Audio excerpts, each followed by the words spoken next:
Bismillahirrahmanirrahim. Alhamdulillah wassalatu wassalamu ala Rasulillah Sayyidina Muhammad ibn Abdullah wa ala alihi wa sahbihi wa mawala wa la hawla wa la quwata illa billah. Qala al-musannif rahimahullah ta'ala wa nafa'ana bihi wa bi'ulumihi wa bi'ulumikum fid dharain amin. Alhamdulillah, pada video kali ini kita akan membahas daripada apabila ada air yang suci sekaligus mensucikan jatuh kepada benda ataupun pakaian yang terkena najis ataupun yang najis, maka apa hukum daripada pakaian ataupun air tersebut? Kita akan bahas di dalam video ini. Baik, tentunya sebenarnya pembahasan ini adalah lanjutan daripada permasalahan yang sudah kita bahas di video-video sebelumnya, yaitu tentang permasalahan air, yaitu pembagian air yang terbagi menjadi dua, air yang sedikit dan juga air yang banyak. Sekarang kita akan membahas apabila ada air jatuh atau ditumpahkan kepada benda yang terkena najis. Kita pakai contoh pakaian saja, ya, pakaian saja. Apa hukumnya? Hukumnya adalah ketika ada air yang waridan ala najasah, ya, yang jatuh menumpai kepada barang yang terkena najis, seperti pakaian tadi yang terkena najis, apa hukumnya? Maka air tersebut tidak menjadi najis. Dalam catatan, dalam syarat, apa itu? Yang pertama, malam yanfasil an maudi'in najasati mutaghayyiran biha fi ahadi sifatihi aw kulliha. Ini tentunya syarat ini disebutkan di dalam kitab Ghayatul Munah Syarah Safinatun Najah karya Sayyidi Syekh Dr. Muhammad bin Ali Ba'atiyah, Rektor Universitas Imam Syafi'i Yaman. Nah, dari teks ini, dari syarah ini, kita tahu bahwasanya air yang menjatuhi atau menyiram pakaian yang terkena najis tadi, itu airnya tadi layan jus, tidak menjadi najis, dengan syarat malam yanfasil, selama tidaklah air itu berpisah dari benda atau tempat ataupun pakaian yang terkena najis tadi, mutaghayyiran biha, berubah, airnya tidak berubah, selama airnya terpisah itu dan tidak berubah fi ahadi sifatihi, di salah satu daripada sifat-sifat air atau seluruhnya. Nah, karena kita tahu bahwasanya perubahan itu di salah sifat-sifatnya, kalau kita tahu bahwasanya air itu berubah adalah dengan baunya, dengan warnanya, dengan rasanya. Nah, apabila kita tahu bahwasanya ketika air itu tadi yang kita siramkan kepada pakaian yang terkena najis, kemudian air itu terpisah daripada pakaian tersebut, dan kita lihat airnya yang terpisah itu ternyata nggak ada perubahan sama sekali, nggak berubah dalam artian rasanya tetap, baunya tetap, warnanya tetap putih normal. Nah, kemudian apalagi auzada wasnuhu, airnya juga tidak tidak bertambah waznuhu, ya, beratnya, bisa babi makhalatahu minan najasa, karena kecampuran barang yang najis itu tadi. Jadi misalkan saya kasih contoh, air itu misalkan ketika kita mau menyiramkan itu, kita wadahi misalkan 1 liter, kita siramkan. Ini nggak harus air banyak ya, meskipun sedikit bisa kita siramkan pada pakaian yang terkena najis. Kemudian terpisahlah air itu dari pakaian yang terkena najis itu tadi.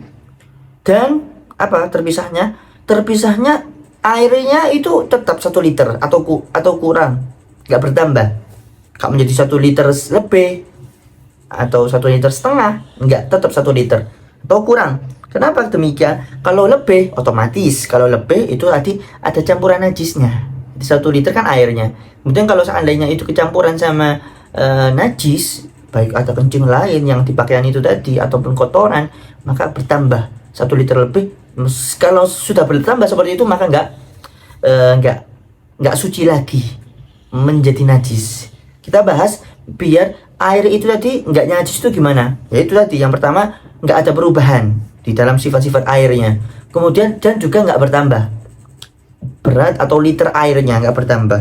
Yang terakhir, atau lam yadhuril mahal alladhi warada alaih, atau apa namanya, tidak menjadi suci tempat, ya, al mahal alladhi warada alaih, ya, tempat yang alladhi warada alaih, yang mana air tersebut menyirami atau tumpah di atas tempat itu tadi.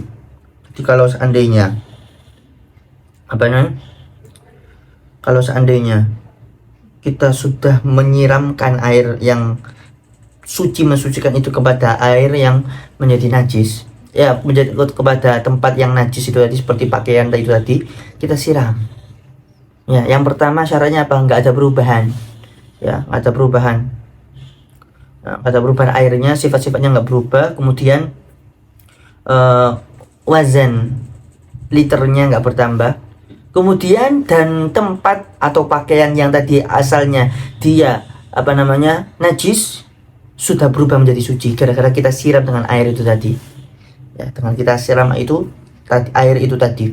Maka kalau sudah demikian, maka insya Allah air yang terpisah itu tadi dengan pakaian itu, yang nggak berubah, yang nggak bertambah dari 1 liter, kemudian tempat atau pakaian yang kita bilas itu tadi sudah menjadi suci, maka suci, ya, maka airnya itu tetap menjadi suci, ya.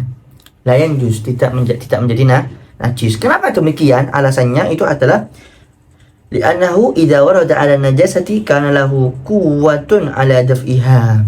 Karena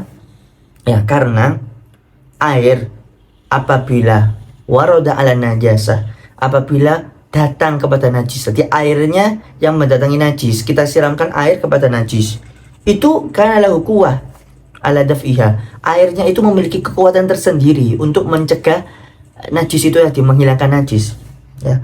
Apa dalilnya? Dalilnya adalah hadisul A'rabi, kejadian A'rabi, orang kampung di zamannya kan Nabi Muhammad SAW, yang ketika itu dia kencing di masjidnya Rasulullah, ya, kencing di masjidnya Rasulullah. Kemudian Rasulullah memerintahkan para sahabat apa? Untuk subbu ala bauli A'rabi danuban min ma', subbu, tuangkanlah ala baulil A'rabi, atas air kencingnya orang kampung tadi A'rabi, danuban min ma', seperti satu kaleng, ya, satu kaleng atau satu gayung, min ma', ya, jadi disiram sehingga tempatnya apa, air itu tadi sudah merata kepada tempat yang terkena najis, air kencing itu tadi, dan tempatnya sudah menjadi suci. Artinya apa? Artinya kalau seandainya kebalikan permasalahan, kalau seandainya kita tahu bahwasanya air itu tadi, ya, air yang kita siramkan kepada pakaian yang najis itu tadi,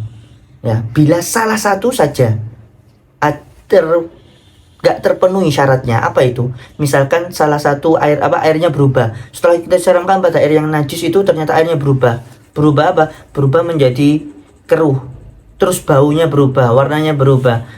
Kalau sudah seperti ini, maka airnya sudah menjadi najis, ya, airnya menjadi najis, nggak suci lagi. Kemudian atau misalkan nggak 1 liter lebih, airnya bertambah, atau kita siramkan airnya, ya, kita siramkan air itu kepada tempat yang najis, ternyata setelah kita siram airnya keluar, ini pakaian yang setelah kita siram ternyata masih najis, masih tercium air kencing, maka tetap hukumnya pakaian ini yang tadi disiram dengan air itu masih najis, dan air yang keluar dari pakaian yang masih najis tadi tetap airnya, atau bukan tetap, berubah menjadi najis. Yang asalnya kita siramkan itu masih suci, kita siramkan keluar, airnya itu menjadi najis, ya, airnya menjadi najis karena nggak terpenuhi 3 syarat itu tadi. Apa 3 syarat tersebut? 3 syarat adalah syaratnya tidak berubah sifat-sifatnya air, kemudian tidak bertambah air, berat airnya, kalau 1 liter tetap 1 liter, kemudian dan tempatnya atau pakaian yang terkena najis tadi setelah disiram dengan air itu berubah menjadi suci. Mungkin cukup sekian, wallahu a'lam bishawab.